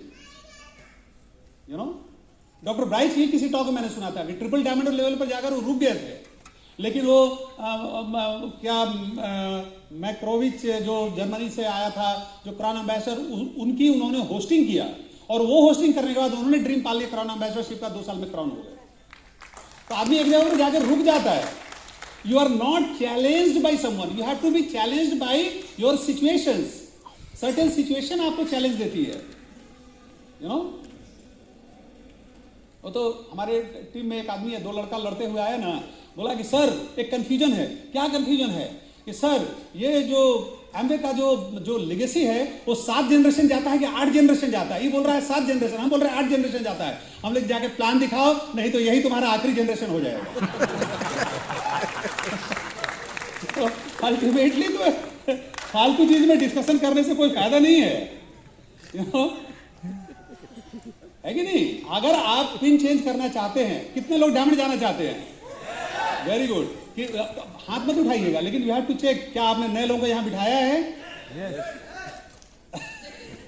जो बुलाए हैं बहुत जोर से बुलाइए, यस आज बुलाया है, अगली मीटिंग में बुलाइएगा। बहुत अच्छा किया आपने यहाँ बुलाया है, बिकॉज अगर आप पिन चेंज करना चाहते हैं, आप डायमंड जाना चाहते हैं, तो आपने इस सेमिनार का यूज किया कि नहीं किया? हम लोग तो यहाँ आना था, हमारे बच्चों ने बुलाया था, तो हमको तो 1 मिनट भी सोचने का, हाँ अंकल आपको आना, आ जाएंगे, एकदम आ जाएंगे। We are so indebted to राखालदा एंड नीता भाभी, उन्होंने हम लोग को इतना प्यार दिया है कि बच्चे हैं हमारे बुलाएंगे तो हम तो कहीं भी दौड़ के चले जाएंगे। We can go to any length. हम लोग इस मामले में बड़े इमोशनल हैं। हम लोग वहाँ कोई प्रैक्टिकलिटी नहीं देखते, जो करना है सो करना है। बच्चों ने बोल दिया तो हमको आना है। अब क्या यहाँ होगा क्या नहीं होगा, वो उसने कहा कि अंकल 2 सेशन चलेगा, तुम्हारी मर्जी, हम तो यहाँ तुम्हारे लिए आ रहे हैं। We are coming here for them, for all of you. हमें इससे क्या फर्क पड़ता है? और मिडिल क्लास को चूंकि एसोसिएशन नहीं मिलता है तो माइंडसेट नहीं मिलती है, फेथ नहीं होता है मिडिल क्लास के पास। सबसे बड़ा अभाव तो फेथ का होता है। क्राउड में खड़ा होता है मिडिल क्लास का आदमी, वो आप लोगों ने भी पढ़ा होगा कहीं, कि एक बाजीगर था, 2 ऊंचा मकान के बीच में उसने रस्सी का वायर बना दिया और उस पर वो एक बार खुद से पार किया, दूसरी बार अपने बच्चे को अपने कंधे पर बिठाया और उसने ऐसा करके पार किया, बच्चा कंधे पे था। तो पब्लिक ने खूब जोर जोर से ताली बजाया। तो उसने पूछा कि कितने लोगों को ये विश्वास हो चला है कि मैं इसको अच्छे से कर रहा हूँ। सब लोगों ने उठाया, हाँ एकदम बहुत ज़बरदस्त कर रहे हैं। फिर उसने नेक्स्ट सवाल किया, कितने लोग हमारे कंधे पर बैठने के लिए तैयार हैं अगली बार? फेथ तो है, बोल तो रहे हैं, लेकिन अंदर का फेथ है कि नहीं ये खुद मालूम नहीं है। ये बिजनेस में अक्सर ऐसा होता है, हाँ डायमंड जाना है, तो कल से प्लान दिखाने कौन निकलेगा? जिसके पास एक्चुअल फेथ होगा वही जाएगा प्लान दिखाने के लिए। कल सुबह 4 बजे कौन उठेगा? कल एक दिन में कल अगर मंडे है, हम शाम में लौट के आते हैं और उसके बाद हम प्लान दिखाने निकलते हैं कि नहीं निकलते? एमपी बिजनेस इसीलिए कहा गया है जरूरतमंदों का नहीं है, ये बिजनेस उन ड्रीमर्स के लिए है जिनके सपने आज के प्रेजेंट कंडीशन से ज्यादा बड़े हैं। अभी मैं सुन रहा था, एक फाउंडर एमरल्ड हैं वीके सिंह करके, विपिन कुमार सिंह, वो उनका अपना एयरलाइंस का बिजनेस है, उनके अपने फ्लीट में हेलीकॉप्टर्स है। तो मैं सुन रहा था 12 घंटे फ्लाइंग करने के बाद आकर दोनों हस्बैंड और वाइफ निकल जाते थे प्लान दिखाने के लिए। यहाँ भी बिजनेस, ऑस्ट्रेलिया में भी बिजनेस है। That requires a dreamer to work so hard. यहाँ तो एक पायलट जाता है, यहाँ से अगर दिल्ली का उड़ान भरेगा तो 24 आवर्स का रेस्ट लेता है, वो उनके प्रोटोकॉल में है। 4 घंटा या 5 घंटा उड़ाने के बाद उनको 24 आवर्स का रेस्ट लेना है, मैंडेटरी। और वो आदमी 12 घंटा फ्लाइंग करने के बाद शाम में हाथ मुंह धोकर प्लान दिखाने निकलता था। That's why he is going so big. और यही एक ड्रीमर की पहचान होती है। ड्रीमर कोई दूसरी दुनिया से नहीं आता है, हमारे और आपके बीच से ही आता है। ड्रीमर्स जो होते हैं उनके पास पेशेंस होता है।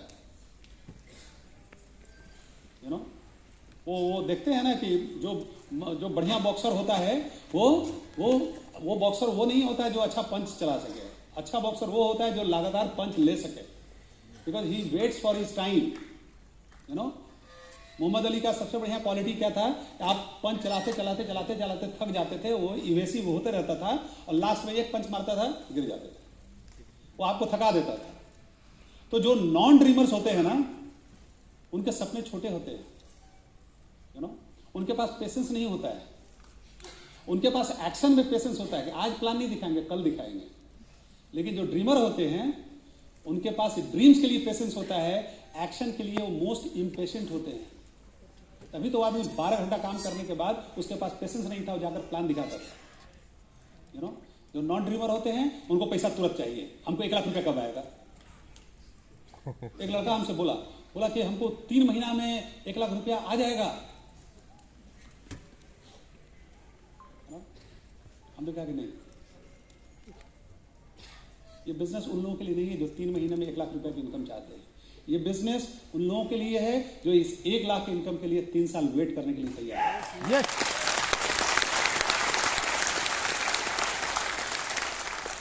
This is a test of your patience. जब मैं जमशेदपुर में गया था तो पहली जो आदमी जो मेरे साथ मीटिंग में जाने के लिए तैयार हुआ, 2.25 साल के बाद हमको मिला था, और वो आदमी अगले 2.5 साल तक ही वेंट ओनली 9%। तो पहला 4 साल हमें एक 9% आदमी हमको मिला, फर्स्ट 4 years इन जमशेदपुर। लेकिन वो जब मैंने उस पीरियड को पार कर लिया तो अगले 3 साल में मैं डायमंड हो गया था। 2006 जून में हमारी टीम में उसी 9% के नीचे एक ऐसा आदमी आया जिसके पास स्पीड था, वो आदमी आया और उसके स्पीड से मेरे बाकी लेग में मोमेंटम आया, और 2008 में हम एमरल्ड चले गए, 2009 में हम डायमंड चले गए। तो ये बिजनेस में आपके स्किल की टेस्ट नहीं है, आपके पेशेंस की टेस्ट है कि आप अपने सक्सेस के लिए वेट करने के लिए तैयार हैं कि नहीं हैं। ये तो नौकरी वाले की मेंटालिटी होती है कि 1 महीना काम किया, हमको 1 महीने का पैसा नहीं दिया। बिजनेसमैन तो 3 फेज से गुजरता ही है। पहले तो आपको लॉस के लिए तैयार होना पड़ेगा, फिर नो प्रॉफिट नो लॉस के लिए तैयार होना पड़ेगा, और तब जाके आपको प्रॉफिट होती है। ये बिजनेस में तो लॉस तो कुछ नहीं है, ब्रेक इवन का भी कोई सवाल नहीं है। यहां तो प्रॉफिट होएगी ही आपको। You just have to be there. Long enough, you have to have the patience to survive. Survival skills की आपकी पहचान है। यू नो, सचिन तेंदुलकर ने अपनी पहली सेंचुरी बनाने में 79 मैच लिया था ओडीआई में। He scored his first century in ODI in his 79th match, और उसके बाद उसने 50 सेंचुरी बना दिया ओडीआई में, वर्ल्ड रिकॉर्ड बना दिया। और वो क्यों बना पाया 79th मैच में? क्योंकि गावस्कर ने उसको एक टिप दिया कि you have to play 100 balls in every match. अगर हर मैच में 100 बॉल खेल लोगे बेटा तो तुम सेंचुरी बना लोगे हर मैच में। और यही छोटी सी चीज सर्वाइवल स्किल के बारे में सचिन ने पकड़ लिया कि अपना विकेट नहीं फेंकना है। इस बिजनेस में भी अगर अपना विकेट नहीं फेंकेंगे, आज नहीं तो कल आपको लोग मिलेंगे। हमारे बिजनेस में, हमारा बिजनेस भी चेस के गेम के जैसा है। कोरोना पीरियड में भी बहुत सारे लोग थे, बहुत सारे लोग इस बिजनेस से गायब हो गए। तो आपको यह डिसाइड करना है कि आप राजा हैं, एक चेस का गेम होता है, आप राजा हैं कि आप प्यादा हैं, सिपाही हैं। जब तक राजा गेम में जिंदा है, the game is still on. आप अगर बिजनेस में हैं तो कल को आप सिपाही को स्पॉन्सर कर लीजिएगा। कोई आदमी, मेरा एक डाउनलाइन आया, बोला कि सर वो तो बिजनेस छोड़ दिया। हमने कि चिंता मत करो, राजा नहीं था, सिपाही था। किसी दूसरे सिपाही को रिक्रूट करो, कल को यही सिपाही राजा बनेगा। आज एम्वे बिजनेस में ये चैलेंज नहीं है, वो 1998 का बिजनेस नहीं है। लोग पूछते थे कि एम्वे चलेगा कि नहीं चलेगा। आज सवाल ये है कि आप चलेंगे कि नहीं चलेंगे। आज क्रेडेंशियल एम्वे ने एस्टैब्लिश कर दिया है। It is you who has to prove yourself. आज एम्वे को कुछ नहीं प्रूव करना है। 2029 में एम्वे सेलिब्रेट करेगी वर्ल्ड ओवर में अपना 70 साल। आप होंगे कि नहीं होंगे ये आपको डिसाइड करना होगा, एम्वे को नहीं डिसाइड करना है। It is your survival skill that has to be tested. You know, ब्रिट प्लैक में लिखा रहता है, यहां कोई अचीवमेंट का मैटर नहीं है, आप क्या बन पाते, आप क्या हैं। जो हैं वो परमानेंट रहेगा। You know, जो हैं वो आपके साथ रहेगा। ब्रिट प्लैक में लिखा रहता था ना पहले, जो हम लोग को डायमंड होने पर मिलता था, it is not what you achieve but what you become in the process. आप क्या बनते हैं उस प्रोसेस में। आपकी अचीवमेंट कोई मैटर नहीं करती है। इसलिए एक फिल्म के हिट होने से कोई हीरो नहीं बन जाता है, और एक मैच में सेंचुरी बना देने से कोई बड़ा प्लेयर नहीं बन जाता है। यू नो, आप कितनी कंसिस्टेंसी है आपके अंदर। इसीलिए 1 महीना वाले को सिल्वर बोलते हैं, और 6 महीने वाले को प्लैटिनम बोलते हैं, 12 महीने वाले को फाउंडर्स बोलते हैं। और उसके बाद का जो भी पिन है वो आप कितना इस चीज को डुप्लीकेट कर पाते हैं उसके बेसिस पे है। तो आप अगर वो बने नहीं रहेंगे, इस बिजनेस में अचीवमेंट नाम की कोई चीज नहीं होती है। अचीवमेंट सिर्फ पहला होता है कि आप सिल्वर होते हैं, उसके बाद उस अचीवमेंट को अपने लाइफ में आत्मसात कर पाते हैं कि नहीं। अगर उसको हैबिट बना लिया तो आप फाउंडर प्लैटिनम बन जाते हैं। और अगर उसको डुप्लीकेट कर लिया, प्रॉपरली अच्छे से सीख लिया है और लोगों को बांट रहे हैं, तो आप एमरल्ड और डायमंड हो जाते हैं। एमरल्ड और डायमंड जाना कोई मैजिक नहीं है। It is all about you being there by yourself. आप अगर खुद से वहां हैं तो आप वहां पर सक्सेसफुल होते हैं। यू नो, सर्टेन प्रिंसिपल से बिजनेस गाइडेड होता है। हमारा एक डाउनलाइन के नीचे एक नया लड़का स्पॉन्सर हुआ, थोड़ा काबिल था, बोला कि हम तो ये बिजनेस नहीं करेंगे। बोला क्यों नहीं करेंगे? बोला कि अनुज जी हमारा, हम तो उसमें डेव ड्राइविंग कर रहे थे, हम भी जा रहे थे उसके लिए प्लान दिखाने। बोला कि अनुज जी हमारे लिए 8 प्लान दिखाए, एक भी ज्वाइन नहीं किया, तो इसका मतलब बिजनेस नहीं चलता है, हम नहीं करेंगे। तो हम मेरे पास, हमने कहा ठीक है उसको मेरे पास एक बार लेकर आओ या उसके घर चलो, चाय पीने चलते हैं। हम उसके घर गए और हमने उसको बोला कि एक ओडीआई मैच में कितना ओवर होता है? तो बोला 50 ओवर होता है। हम लोग 50 ओवर का मतलब 300 बॉल होता है। हमने कहा कि 10 विकेट लेने के लिए एक मैच में एक आदमी को तैयार होना पड़ता है, एक टीम को 300 बॉल मिनिमम फेंकने के लिए। उसको मालूम नहीं होता है कि किस बॉल पे विकेट मिलेगा, लेकिन वो 10 विकेट लेने के लिए उसको 300 बॉल फेंकना पड़ता है। हमको ये नहीं मालूम है कि तुम्हारे 8 प्लान में कोई आदमी ज्वाइन किया कि नहीं किया, लेकिन अगर हमको एक बात मालूम है कि जिस दिन तुम हमसे 30 प्लान दिखा लोगे, तुम्हारा 7 से 8 आदमी ज्वाइन कर लेगा। हो सकता है कि पहले 15 प्लान में एक भी नहीं ज्वाइन करे, लेकिन अगले 15 में 7 से 8 आदमी ज्वाइन कर लेगा। तो you have to be there long enough to see your result. आपको पहले सर्वाइव करे, पहले टिकिए बिजनेस में, तब आपको अपना सक्सेस नजर आएगा। कम लोगों में सक्सेस नहीं नजर आएगा। यू नो, देखिए आप इस बिजनेस के इनकम, कई आदमी को मैं देखता हूं कि वो प्लैटिनम है, फाउंडर प्लैटिनम है, एमरल्ड डायमंड नहीं जा पा रहा है, तो फ्रस्ट्रेटेड मत होइए। अगर आपको 1 लाख रुपए की इनकम इस बिजनेस में आ रही है तो that is equivalent to 1.5 crore रुपया आपके अगर बैंक अकाउंट में रहेगा, तो उस एफडी पे आपको 8% रेट ऑफ इंटरेस्ट मिलेगा, तब वो 1 लाख रुपया पर मंथ के इक्विवेलेंट होगा।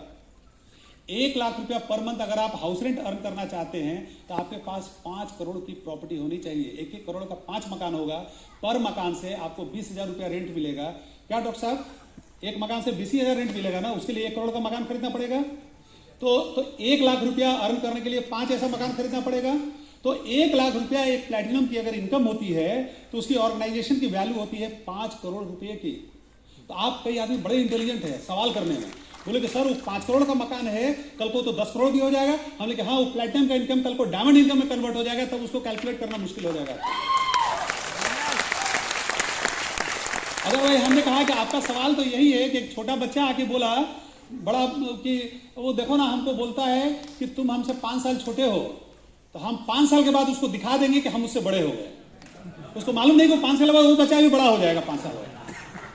तो यहां भी वो आदमी बोला कि वो तो 5 करोड़ का मकान है, वो तो 5 साल के बाद 10 करोड़ का हो जाएगा। अरे तुमको मालूम नहीं है, ये प्लैटिनम जो है 5 साल के बाद डायमंड हो जाएगा, तो उसमें कितना मकान का वैल्यू हो जाएगा तुमको कैलकुलेट ही नहीं कर पाओगे। तो हम लोग तो बैंक में बहुत मैंने काम सबको बांट दिए थे ना, हमारे पास समय बहुत था, तो हम लोग डिस्कशन के माहिर आदमी थे। हम लोग किसी के हेयर स्टाइल पे 2 घंटा डिस्कशन कर सकते थे। किसी का पेट निकला हुआ तो इसका पेट क्यों निकला हुआ है, मॉर्निंग वॉक में जाता है, ये चिकन खाता है कि मटन खाता है कि फिश खाता है कि काहिल आदमी है, तो उस पर हम लोग लॉन्ग डिस्कशन कर सकते थे। तो वो आदमी को तो गलत आदमी से पंगा पड़ गया था। देखिए, सर्टेन चीजों को आपको ऑर्गेनाइजेशन को अगर बिल्ड करना है तो 2-3 चीजों को आपको समझना पड़ेगा। आपका जो भी ऑर्गेनाइजेशन है वो 3 चीजों पर डिपेंड करती है। एक तो कि उसमें नंबर्स होनी चाहिए। अगर आप चाहते हैं इस बिजनेस, अगर मान लीजिए हमको जॉब छोड़ना रहता, अगर हमारे पास राइट ऑर्गेनाइजेशन नहीं रहती तो मैं जॉब नहीं छोड़ सकता था। सारी चीजें इस बिजनेस में बताई हुई हैं, बट हम ध्यान नहीं देते, हम वही सुनना चाहते हैं जो हम सुनना चाहते हैं। तो एक तो नंबर्स होनी चाहिए। अगर आपके पास सफिशिएंट नंबर है, दैट इज योर सिक्योरिटी। लेकिन वो नंबर सही स्ट्रक्चर में है कि नहीं, 6 लेग में स्प्रेड है कि नहीं। अगर 1 लेग में ही है, मान लीजिए 1000 लोग आपकी टीम में हैं और 950 आदमी आपके 1 लेग में हैं और बाकी लेग मिला के 50 आदमी है, तो that is not the right structure. Your structure has to be right. आप you should have initially people spread over your, ठीक है, पहला दूसरा लेग आपका बहुत बड़ा होगा, सबका होता है, लेकिन बाकी 4 लेग में भी आपका नंबर जो है स्प्रेड ओवर होना चाहिए।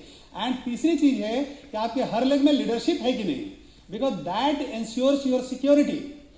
आप मान लीजिए किसी ऑर्गेनाइजेशन में हैं, तो वो ऑर्गेनाइजेशन में लीडर जो है ना, जैसे मान लीजिए एक पेड़ पे आप एक रस्सी बांध देते हैं, तो रस्सी में जो फोल्ड्स होते हैं ना, गांठें जो होती हैं, लीडर वही होता है। अगर रस्सी में गांठें नहीं है तो अगर ऊपर से हैं, इफ एनीथिंग गोज रॉन्ग, अगर आपका हाथ छूटा, अगर कोई गांठ नहीं है तो सीधे नीचे आके आप गिरेंगे। लेकिन अगर गांठ है तो आप पहला गांठ छूटेगा तो दूसरे पे आकर रुकिएगा, दूसरे पे है तो तीसरे पे रुकिएगा, तीसरे पे है तो चौथे में रुकिएगा। हमारी उन ऑर्गेनाइजेशन में कभी कोई चैलेंज नहीं आया जिन ऑर्गेनाइजेशन में सफिशिएंट लीडरशिप थी। किसी न किसी लेवल पर हमारी 10,000 पीवी इंश्योर होती रही, क्योंकि वहां पे फोल्ड्स थे, उस ऑर्गेनाइजेशन में लीडरशिप थी। कोई ना कोई लेवल पर आपका 10,000 पीवी इंश्योर रहेगा।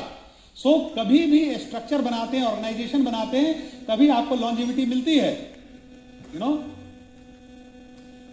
देखिए, हार्डवर्क तो आपको रिजल्ट देगा, लेकिन आप क्या सेक्रीफाइस कर रहे हैं इस बिजनेस। आप बोल रहे हैं कि सर हम तो बहुत मेहनत किए हैं।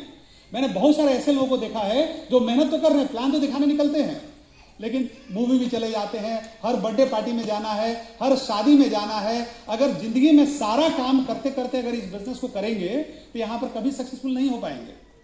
यूपीएससी की तैयारी करते हुए हमने दिल्ली में मुखर्जी नगर में देखा लोगों को 1 कमरे का मकान लेकर रहते हुए, और लोग, उनकी हार्डवर्क मैटर नहीं करती, उनकी सेक्रीफाइसेस मैटर करती है। वो 18 घंटे 19 घंटे पढ़ाई तो करते हैं, लेकिन पूरी दीन दुनिया से अपने आप को काट लेते हैं। एक मोबाइल भी नहीं होता है उनके पास। वो पानी भी नाप के पीते हैं, क्योंकि ज्यादा पानी पिएंगे तो उतनी बार उनको बाथरूम जाना पड़ेगा, and that will waste their time. इतनी सेक्रीफाइस वो करते हैं।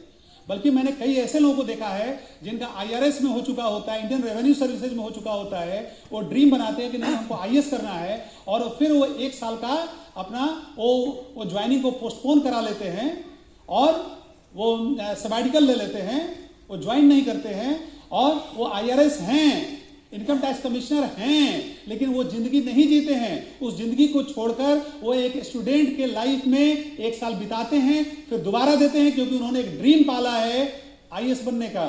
आप इस बिजनेस में डायमंड जाना तो चाहते हैं, हार्डवर्क भी कर रहे हैं, लेकिन हार्डवर्क के साथ अगर सेक्रीफाइस नहीं कर रहे हैं अपने सर्टेन खुशियों का, अपने सर्टेन कंफर्ट्स का, तो इस बिजनेस के आप दुनिया में कहीं भी सफल नहीं हो पाएंगे, क्योंकि सफलता सेक्रीफाइस मांगती है। यहां भी आपको सेक्रीफाइस करना होगा अपने कंफर्ट्स का, यू नो। और बातें तो बहुत सारी हैं, लेकिन टाइम तो हमारी अब हो रही है। देखिए, ये बिजनेस में सक्सेसफुल होने के लिए you have to behave like a swing machine. सिलाई के मशीन के जैसा आपको काम करना होगा। ये बिजनेस कोई रॉकेट साइंस नहीं है, इसीलिए इस बिजनेस में पॉल राज भी डबल डायमंड हो जाते हैं। उनके अपलाइन जो नोबेल प्राइज के लिए नॉमिनेटेड हैं और डायमंड या फाउंडर डायमंड हैं, लेकिन पॉल राज जो है, जो कि एक इलेक्ट्रीशियन थे, वो आज डबल डायमंड हो जाते हैं। Because this business is that simple, it's a dream driven. जिसका जितना बड़ा सपना उसका उतना बड़ा बिजनेस। यहाँ आपकी टैलेंट कोई मैटर नहीं करती है। You have to build business like a swing machine. एक ही जगह पे खट खट खट खट खट खट खट खट खट खट खट खट खट खट खट खट खट। आपके यहाँ घर में शादी की पार्टी है, शोधी प्लान शोधी प्लान शोधी प्लान। बर्थडे पार्टी है, शोधी प्लान शोधी प्लान शोधी प्लान। पूरा परिवार घूमने गया, आप शोधी प्लान शोधी प्लान शोधी प्लान। आप ये करते हैं तो इस बिजनेस में सक्सेसफुल बनते हैं। कुछ चीजों को जरूर रियलाइज करके रखिए। लास्ट में हम ये बोलेंगे कि कुछ लोग इस बिजनेस में आने के लायक नहीं होते। कई लोगों को तो मैं प्लान दिखाता हूं और मैं थैंक्स बोल देता हूं अगर वो ना बोलते हैं तो, क्योंकि हमको देख के लगता है कि ये आदमी अगर हमारे लाइफ में आएगा तो हमारे लाइफ को बहुत डिफिकल्ट, बहुत नेगेटिव देगा ये आदमी, यू नो। तो कुछ आदमी आपके बिजनेस में ना आए, वो होता है ना कि मैंने प्यार क्यों किया, तो मैंने इसको स्पॉन्सर क्यों किया। लास्ट तक पछताने से अच्छा है कि वैसा आदमी आपके बिजनेस में ना आए, यू नो। एक बार क्या हुआ, एक जोक सुना दें लास्ट में, है ना, सबको अच्छा लगता है, लगेगा ना। एक बार क्या हुआ कि एक आदमी का पड़ोसी बड़ा ऐसा ही नेगेटिव टाइप का आदमी था।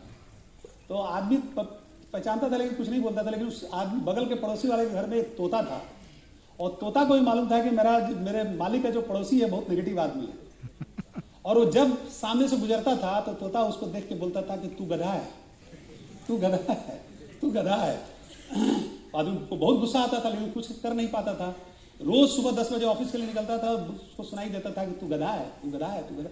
एक दिन उसको बहुत गुस्सा आया, जाके मालिक को उसको बोला कि भाई देखिए आपका तोता हमको रोज गधा बोलता है, ये ठीक बात नहीं है। हम एक शरीफ पढ़ने का आदमी है, इसको नजर नहीं आता है, हमको रोज गधा बोलता है। तो उसका मालिक को भी बहुत बुरा लगा, अरे यार ये तो तोता है कि तो लड़ाई करवा देगा। तो उसने तोता को बोला कि खबरदार, आज के बाद तुम बगल वाले पड़ोसी को गधा नहीं बोलोगे। तो तोता बोला ठीक है साहब, नहीं बोले। तो अगले दिन मॉर्निंग में 10 बजे का टाइम आया, तो पड़ोसी को जाके जो बोल दिया उसका मालिक कि कल से तोता नहीं बोलेगा।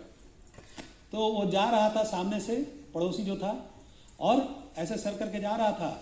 फिर सोचा कि देखते हैं कि आज तोता बोलता है कि नहीं बोलता है। और तोता भी ऐसे ऐसे उसको देख रहा था। और जैसे ही दोनों का नजर मिला, तोता बोला तू समझ तो जरूर गया होगा। तो कई चीजों का आपको बोलने की जरूरत नहीं है, आप समझ जाइए कि वो आदमी इस बिजनेस में स्पॉन्सर करने के लायक नहीं है। Thank you.